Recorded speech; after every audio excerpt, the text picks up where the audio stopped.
Hi guys, good morning. Welcome back to the channel. Ella eppadi irkeenga? Hope everyone is doing great.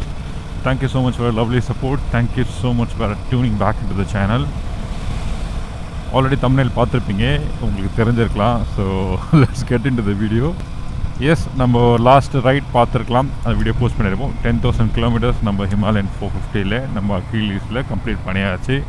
So after completion இப்போ வந்து வண்டியோட service time வந்துடுச்சு. 10,000 கிலோமீட்டரில் service கொடுக்கணும். நம்மளது வந்து இப்போ 10,500 kilometers. லாஜிக்கலி ஸ்பீக்கிங் இட்ஸ் கரெக்டாக தான், ஒன்றும் இஷ்யூ கிடையாது. ஏன்னா நம்ம 5,300 5,400 கிலோமீட்டர் இருக்கும்போது லாஸ்ட் டைம் சர்வீஸ் கொடுத்தோம். ஸோ இப்போ வந்து நம்மளோட 10,000 kilometer service, that is like third service official-ஆக. ஃபர்ஸ்ட் சர்வீஸ் வந்து 500 kilometerல இந்த பிரேக்கிங் பீரியட் முடிச்சோன்னே அடுத்தது வந்து next is 5,000 kilometer service. 5,000 kilometer service முடிச்சதுக்கப்புறம் அடுத்த 5,000ல் இப்போ இந்த சர்வீஸ். ஸோ 10,000 கிலோமீட்டர் கம்ப்ளீட் பண்ணணும் 12 மாதத்தில்.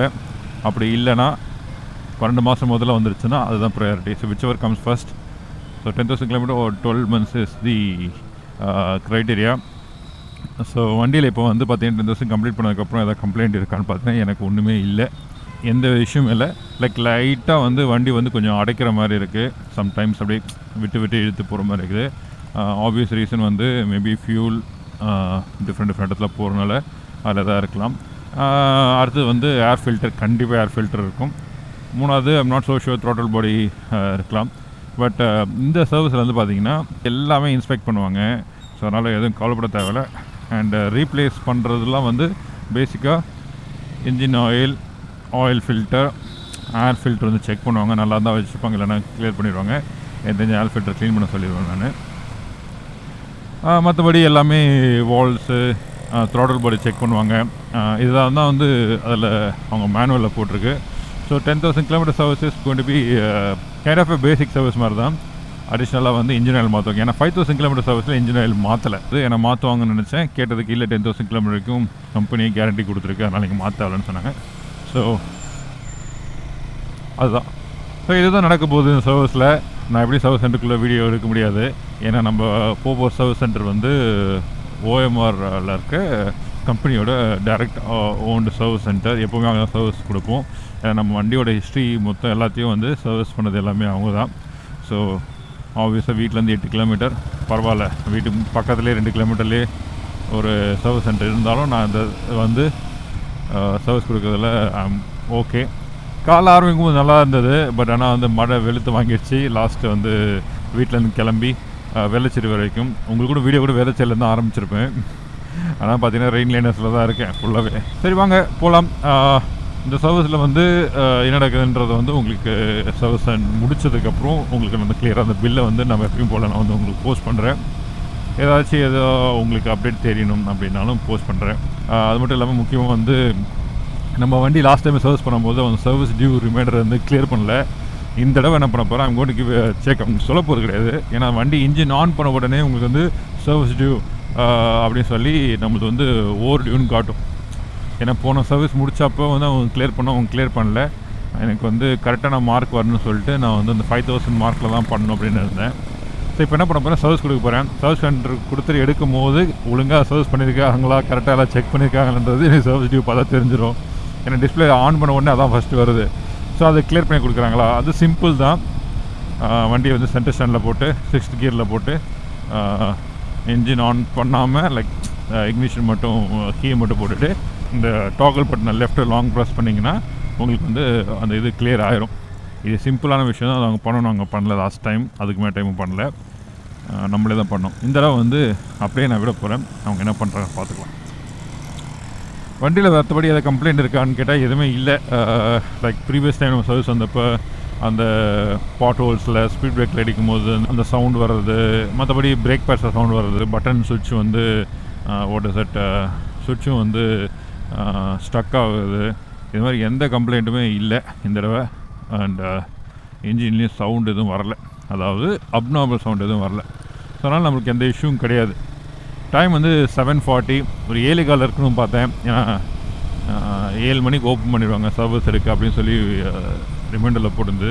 நம்ம ஆன்லைன்லேயே வந்து சர்வீஸ்க்கு வந்து அப்பாயின்மெண்ட் புக் பண்ணியாச்சு. ஆனால் 9 மணி ஸ்லாட்டில் தான் ஆன்லைனில் எப்போவுமே காட்டும், அதுக்கு முன்னாடி ஏர்லியே காட்டாது. பட் நான் வந்து அந்த 9 மணி ஸ்லாட்டை புக் பண்ணிவிட்டேன், வண்டி இப்போ கொடுத்துறேன். ஏர்லியே நம்ம டிராஃபிக் முன்னாடி வீட்டுக்கு போயிடலாம். ஸோ அதுதான் நம்மளோட ப்ரையாரிட்டி. இந்த தரமணி வந்தாச்சு, இங்கேருந்து ஜஸ்ட் ஒரு லெஸ் தென் கிலோமீட்டர். ஒரு மழை பெஞ்சது, அவ்வளோதான். ரோடு ஏற்கனவே இருந்தது மோசமான அந்த ரோடு இன்னும் ரொம்ப மோசமாகிடுச்சு. சர்வீஸ் கொடுப்போம். பில் வந்து எவ்வளோ வரும்னு தெரியல. ரொம்ப பெரிய ஷாக்கிங்கெல்லாம் இருக்க போது கிடையாது, அது மட்டும் கன்ஃபார்ம். வண்டியில் வந்து பேசிக்காக அவங்க என்னென்ன பண்ணுவாங்க எல்லாம் பண்ண போகிறாங்க. ரொம்ப ஓப்பன் மைண்டாக போகிறேன் நான், எந்த வித மைண்டில் எதுவுமே இல்லாமல். ஸோ வாங்க போகலாம். ஹேண்டில் பார் கரெக்டாக தான் போகுது.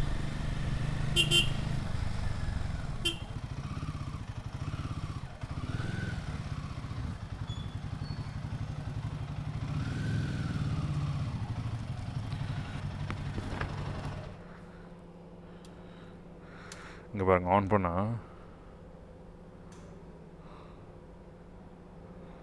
பாடுறா சர்வீஸ் ரிமைண்டர் வர மாட்டேங்குது. என்னடா உங்கள் ஏரியாவுக்கு வந்தோடனே அப்படியே மாறிட்டேன்.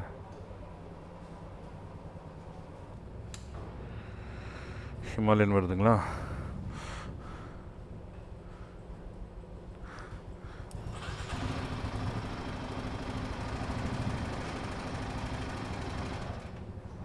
ரேய் சான்ஸே இல்லைப்பா. இங்கே வந்ததுக்கப்புறம் நான் சர்வீஸ் டியூ ரிமைண்டர் காட்டவே மாட்டேங்குது. வேறு லெவல்ப்பா. ஜிபிஎஸ் வச்சுருக்காங்களான்னு தெரில.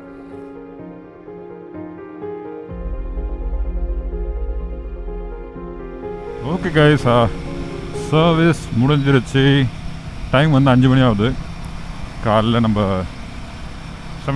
8 o'clock 7:40 அந்த டைமுக்கு போய் நம்ம சர்வீஸ் கொடுத்தோம். வண்டி மதியானம் 2 மணிக்கெலாம் ரெடி ஆகிடுச்சுன்னு ஃபோன் பண்ணி சொன்னாங்க. ஸோ இப்போ தான் ஒரு 4:30 வந்து வண்டி செக் பண்ணி வண்டி எடுத்தாச்சு. 10,000 kilometer ஆர் த தேர்ட் சர்வீஸ்ன்னு சொல்லலாம். நம்ம வண்டி கம்ப்ளீட் பண்ணியாச்சு. I'm so happy. ரீசன் வந்து வண்டி இப்போ கொடுத்தாங்க, ஃபஸ்ட்டே ஓடி பார்த்தேன். வண்டி ரொம்ப நல்லா இருந்தது.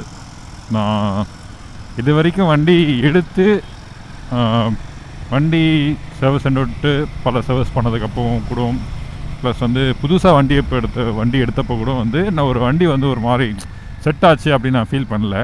ஆனால் இப்போ வந்து வண்டி எடுத்து ஓட்டினேன், ஒரு 5 கிலோமீட்டர் ஓட்டினேன்னு வச்சுக்கலாம். சர்வீஸ் சென்டர் முடிச்சுட்டு ஒரு நல்ல ஃபீல், எல்லாமே ப்ராப்பராக இருக்கிற மாதிரி ஒரு நல்ல வைப் இருந்தது. அதுதான் எனக்கு இந்த வண்டியில் வேணும் நான் எதிர்பார்த்தது. எத்தனை நாளைக்கு இருக்குன்னுலாம் தெரியாது, பட் சர்வீஸ் சென்டர் வெளில வரும்போது நம்ம பாஸ்ட் ஹிஸ்ட்ரிலாம் நிறையா இருக்கனால நம்ம சர்வீஸ் சென்டர் மேனேஜர் நம்மளுக்கு வந்து அட்டன் பண்ணதெல்லாம் வந்து வண்டி வந்து எக்ஸ்பீரியன்ஸ் வைஸ் நல்லா இருந்தது. வண்டியும் நல்லா இருக்குது. So no complaints. And coming back to the point, நம்ம சர்வீஸ் சென்டர் விடுறதுக்குமே ஒரு பாயிண்ட் சொல்லியிருந்தால, ஒழுங்காக சர்வீஸ் பண்ணாங்களா இல்லையா, எல்லாம் கரெக்டாக பண்ணாங்களா இல்லையா அப்படின்னு தெரிஞ்சுக்கணுன்னு. ஸோ மெயின் அந்த சர்வீஸ் டியூ ரிமைண்டர், வண்டி எல்லாமே பண்ணிடுவாங்க, பட் அந்த சின்ன சின்ன விஷயம்லாம் விட்டுருவாங்கள்ல, அது எப்படின்னு பார்க்கலான்னு பார்த்தேன். பட் சூப்பராக வந்து அதையும் சர்வீஸ் டியூ ரிமைண்டரும் வந்து கிளியர் பண்ணிட்டாங்க. இதெல்லாம் ஒரு பெரிய விஷயமா நீங்கள் திங்க் பண்ணலாம். பட் வண்டி ஆன் பண்ணிங்கன்னா ஃப்ரண்ட்லேயே வந்து சர்வீஸ் டியூ 4,000 kilometers அப்படி ஓவர் டியூ 4,000 kilometers பாப் ஆகினே இருக்கும். அது வந்து போன சர்வீஸ்லேருந்தே இப்படி இருந்தது. அது எனக்கு கிளியர் பண்ண தெரியும், பட் ஆனால் கிளியர் பண்ணக்கூடாதுன்னு இருந்தேன். அப்புறம் ஒரு மார்க் அப்புறம் அதை கிளியர் பண்ண முடியாது. ஸோ இந்த வந்து பக்காவாக கிளியர் பண்ணிட்டாங்க அதை. That is something good. ஏன்னா ரொம்ப டீட்டெயிலாக பார்த்தாங்கன்றது அதை அந்த மாதிரி சின்ன சின்ன விஷயம்லாம் வச்சு தெரிஞ்சுக்கிட்டேன். கம்மிங் பேக் டு த சர்வீஸோட காஸ்ட் வந்து எவ்வளோ ஆச்சுன்னு சொல்கிறேன். இது ஜென்ரல் சர்வீஸ். ஆனால் இதில் ஒரு மேஜர் ரீப்ளேஸ்மெண்ட்டு, பார்ட் ரீப்ளேஸ்மெண்ட்டில் எதுவுமே கிடையாது, அன்டில் அன்லெஸ் நம்ம எதாவது பண்ணணும்னு சொன்ன வரைக்கும். ஸோ இன்ஜின் ஆயில் ரீப்ளேஸ் பண்ணாங்க. இன்ஜின் ஆயில் வந்து ஒரு 1,100 கிட்ட வந்தது. இதோட பில்லு நான் சைடில் எப்பயும் போடுற மாதிரி சைடில் போடுறேன், நீங்கள் பார்த்துக்கலாம். 10,000 kilometer சர்வீஸோட சர்வீஸ் பில் வந்து எவ்வளோ வந்துச்சுன்னு பார்த்தீங்கன்னா 2,400 2,004 rupees வந்தது. இதில் வந்து 1,100 வந்து இன்ஜின் ஆயிலுக்கு மட்டும். இன்ஜின் ஆயில் இந்த சர்வீஸில் 10,000 20,000 30,000 அந்த கிலோமீட்டர் சர்வீஸில் மட்டும்தான் அவங்க வந்து இன்ஜின் ஆயில் ஃபுல்லாகவே ரீப்ளேஸ் பண்ணுறாங்க. ரீஃபில் பண்ணல, ரீப்ளேஸ் பண்ணுறாங்க. மற்ற எல்லா சர்வீஸ்லேயும் வந்து பார்த்தீங்கன்னா இன்ஜின் ஆயில் டாப்அப் மட்டும் தான் பண்ணுவாங்க. ஸோ இன்ஜின் ஆயில் ரீஃபில் பண்ணிட்டாங்களா, அடுத்தது வந்து அதுக்கு என்ன மாதிரி செயின் லூப் அடிக்கிறதுக்கு ஒரு 280 300 கிட்ட போட்டாங்க. அப்புறம் லேபர் அதுக்கு ஒரு அமௌண்ட் இருந்தது. மற்றபடி ஆயில் ஃபில்டர் மாற்றிருக்காங்க. ஸோ அதோட ஒரு காஸ்ட்டு சம்வேர் அரௌண்ட் ஒரு 180 ரூபா கிட்ட சம்திங் வந்து. இதெல்லாம் நான் எக்ஸாக்ட் நம்பர் எல்லாமே உங்கள் சைட்டில் நான் வந்து பப்ளிஷ் பண்ணுறேன். ஸோ அதனால் உங்களுக்கு வந்து இது நீங்கள் பார்த்து தெரிஞ்சுக்கலாம். மெயினாக வந்து எனக்கு வந்து வண்டி கொஞ்சம் அடைக்கிற மாதிரி இருந்தது. லேக் ஆகி பவர் ட்ராப் ஆகி ஓட்டுற மாதிரி இருந்தது. எனக்கு 2 விஷயம் இருந்தது. ஒன்று வந்து ஏர் ஃபில்டரில் வந்து டஸ்ட் இருந்திருக்கலாம். ஏன்னா லாஸ்ட் டைம் 5000 கிலோமீட்டர் சர்வீஸில் அவங்க ஏர் ஃபில்டர் வந்து க்ளீன் பண்ணி தான் போட்டாங்க, சேஞ்ச் பண்ணல. அப்புறம் வந்து மேபி வந்து பெட்ரோல் நிறைய இடத்துல மாற்றி போட்டிருப்போம் நம்ம வெளில ரைட் போகும்போதெல்லாம். ஸோ அதெல்லாம் கூட இருக்கலாம் அப்படின்னு சொல்லி நினச்சேன். நான் சொல்லிட்டேன் வந்தோடனே ஏர் ஃபில்டரை மாற்றிருங்க, அது என்ன கண்டிஷன் இருந்தாலும் மாற்றிருங்க நீங்கள் அப்படின்னு. ஏர் ஃபில்டர் ரீப்ளேஸ் பண்ணிட்டாங்க. இப்போ ஏர் ஃபில்டர் ரீப்ளேஸ் பண்ணதுக்கப்புறம் இப்போ ஒரு க்ளோஸ் டு 8 கிலோமீட்டர் ஓட்டினேன்னு வச்சுக்கோங்களேன். அதை நான் ஃபேஸ் பண்ணல. ஸோ ஏர் ஃபில்டர் மட்டும்தான் வந்து போன service. Air filter, oil filter and engine oil, இது 3 மட்டும் தான் போன சர்வீஸ்லேருந்து இந்த சர்வீஸ்க்கு வந்து புதுசாக மாற்றிருக்காங்கன்னு வச்சுக்கோங்களேன். ஸோ டோட்டல் காஸ்ட் வந்து சொல்லிட்டேன் 2004 rupees. ஸோ இதுதான் உங்களுக்கு வந்து ஹிமாலயன் 450யோட சர்வீஸ் காஸ்ட் வரும். ஹாய் ப்ரோ, நல்லா இருக்கிறேன், எப்படி இருக்கீங்க? அப்படிங்களா? ஓ, பேர் என்ன சொன்னீங்க? ஓகே, நம்ம சப்ஸ்கிரைபர்.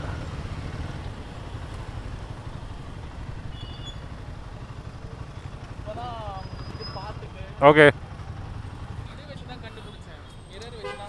ஓகே, இப்போ சர்வீஸ் போய்ட்டு வந்தேன்.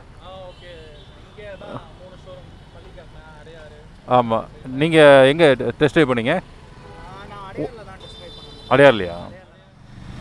சாரி கைஸ், நடுவில் கொஞ்சம் பகலாக இருந்துருக்கும், திடீர்னு பார்த்தா ஆல்மோஸ்ட் டார்க் நைட் ஆன மாதிரி ஆகிடுச்சா. ஆமாம், வரும்போது நம்ம சப்ஸ்கிரைபர் பார்த்தாங்களா, ரெக்கக்னைஸ் பண்ணாங்களா. ஸோ அவங்க கூட கொஞ்சம் நேரம் பேசிவிட்டு கொஞ்சம் நேரம் ரொம்ப நேரமே பேசிவிட்டு I'm just starting. I think service பற்றி டீட்டெயில்ஸ் எல்லாம் சொல்லிட்டு நினைக்கிறேன். இதுதான் வந்து 10,000 கிலோமீட்டர் சர்வீஸோட காஸ்ட் வரும். இதில் நீங்கள் வந்து நிறைய பேர் கேட்டது என்னென்னு பார்த்தீங்கன்னா, பிரேக் பேட்ஸ்லாம் மாற்றணுமா அப்படின்னு கேட்டிருந்தீங்க. ஏன்னா வந்து பிரேக் பேட்ஸ் வந்து நிறைய பேருக்கு ஓன் அவுட் ஆகிடுது அப்படின்னு சொன்னீங்க. பிரேக் பேட்ஸ் மாற்றினா எவ்வளோ காஸ்ட் வரும்னு. ஏர் ஃபில்டர் வந்து 280 rupees சொல்லிவிட்டு ஆல்ரெடி. பிரேக் பேட்ஸ் வந்து மாற்றணும்னா 3500 rupees ஆகுமா. லைக் ரியருக்கு வந்து 3000 அண்ட் ஃப்ரண்ட்டுக்கு வந்து 3500 வருமா. டோட்டலாக நீங்கள் பிரேக் பேட்ஸ் மட்டும் மாற்றுறீங்கன்னா 7000 வரும்ன்றது அவங்க சொன்னாங்க. I don't have the bill. So but இதுதான் காஸ்ட் வந்து ஷேர் பண்ணுங்க. மேபி ராங்காக இருந்தால் மன்னிச்சிருங்க. பட் அவங்க சர்வீஸ் சென்டரில் அவங்க சொன்னது, சிஸ்டம் கூட பார்த்து சொல்ல, பட் ஓரளவு அவங்க சொன்னது அது உங்களுக்கு வந்து நிறைய பேர் கேட்டிருந்தீங்க. அதனால் வந்து அதை நான் வந்து ஷேர் பண்ணுறேன் செப்பரேட்டாக. ஆனால் நம்ம வந்து பிரேக் பேட்ஸ் மாற்றிருக்கோமா அப்படி கேட்டிங்கன்னா இல்லை. ரீசன் பீயிங் வந்து நம்மளது வந்து 3500 கிலோமீட்டரில் வந்து நமக்கு ஒரு பிரேக்கிங் சிஸ்டமில் ஒரு சின்ன இஷ்யூஸ் இருந்தது. ஸோ அதை வந்து நம்ம வந்து சர்வீஸ் சென்டரில் வந்து மாற்றணும். ஸோ 3500 கிலோமீட்டர் தானே. இப்போ வந்து அது செக் பண்ணி பார்த்ததில் வந்து ஆல்மோஸ்ட் 50% வந்து உங்களுக்கு வந்து குவாலிட்டி நல்லா இருக்குது. பிரேக் பேட்ஸு மாற்ற தேவையில்ல, இன்னொரு 3000 கிலோமீட்டர் கிட்ட 2000-3000 கிலோமீட்டர் ஓட்டலாம் அப்படின்னாங்க. So which was so nice. அதனால் வந்து நான் அதை மாற்றலை. நெக்ஸ்ட் டைம் கண்டிப்பாக மாற்றுற மாதிரி தான் இருக்கும். பட் இது எல்லாமே வந்து டிபெண்ட்ஸ் ஆன் ஹவு நம்ம எப்படி பிரேக்கிங் யூஸ் பண்ணுறோன்றதை பொறுத்து தான். இதுதான் வந்து அவங்க சொல்ல நினச்சது. So 10,000 kilometre service are the annual சர்வீஸ்னு வச்சுக்கலாம். இந்த 1 year சர்வீஸ் வண்டி எடுத்திங்கன்னா மொத்தம் 3 சர்வீஸில் இதுதான் வந்து இந்த கடைசி சர்வீஸ். ஸோ இதோட காஸ்ட் வந்து 2004 ரூபா வந்தது. நம்ம சப்ஸ்கிரைபர்கிட்ட அவங்க பேசிவிட்டு அப்புறம் ஸ்டார்ட் பண்ணனால வந்து எதை மிஸ் பண்ணன்னு தெரியல. பட் உங்களுக்கு பில்லு வந்து நான் டிஃபால்ட்டாக போஸ்ட் பண்ணிடுறேன். மற்றபடி வேறு ஏதாவது டவுட்ஸ் இருந்தால் கேளுங்க. அண்ட் டியூப்லெஸ் அந்த கிராஸ்போக் ரிம்ஸ் இருக்கா அப்படின்னு பார்த்தேன். அங்கே எதுவுமே இல்லை பழகுது. நான் இருந்தால் ஃபிசிக்கலாக பார்க்கலாம் அப்படின்னு சும்மா ஒரு சின்ன தாட் இருந்தது. பட் ஆனால் வந்து இல்லை. பட் விச் இஸ் ஓகே, நம்ம மாற்ற போகிறது கிடையாது. ரீசன் வந்து எல்லாருக்கும் தெரியும், நம்ம தான் கிராஸ்போக் ரிம்ஸ்லாம் வரத்துக்கு முன்னாடியே நம்ம tubeless connection பண்ணிட்டோம்ல.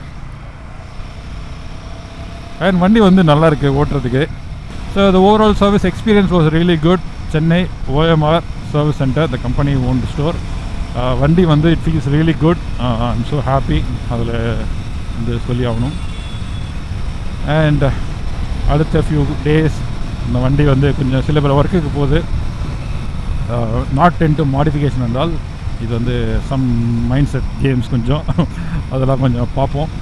Because I'm thinking something else. அது என்னன்றதை நம்மளுக்கு நடந்தால் சொல்கிறேன், நடக்கலைன்னா அப்படி சைலண்ட்டாக மூடி மறைச்சிடலாம். அண்ட் பாருங்கள், மழை காலம் நல்லா இருட்டிக்கிட்டே வருது. டார்க் க்ளவுட்ஸு செம்ம டார்க்கு. இங்கே ரைட்டில் பார்த்தீங்கன்னா இங்கே டிஃப்ரென்ஸ் நல்லா தெரியலாம்.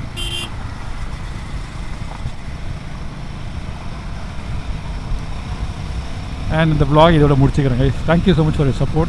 Thank you so much for tuning back into the channel. And thank you so much for the subscribers நம்ம மீட் பண்ணதுக்கு, ஐடென்டிஃபை பண்ணதுக்கு. இந்த மாதிரி ரெக்கக்னிஷன் கிடைக்கிறது எப்பவுமே ஒரு கைண்ட் ஆஃப் பூஸ்டர் ஃபேக்டர் மாதிரி. நன்றி. Keep supporting and I'll see you guys in another video guys. Bye. Tata.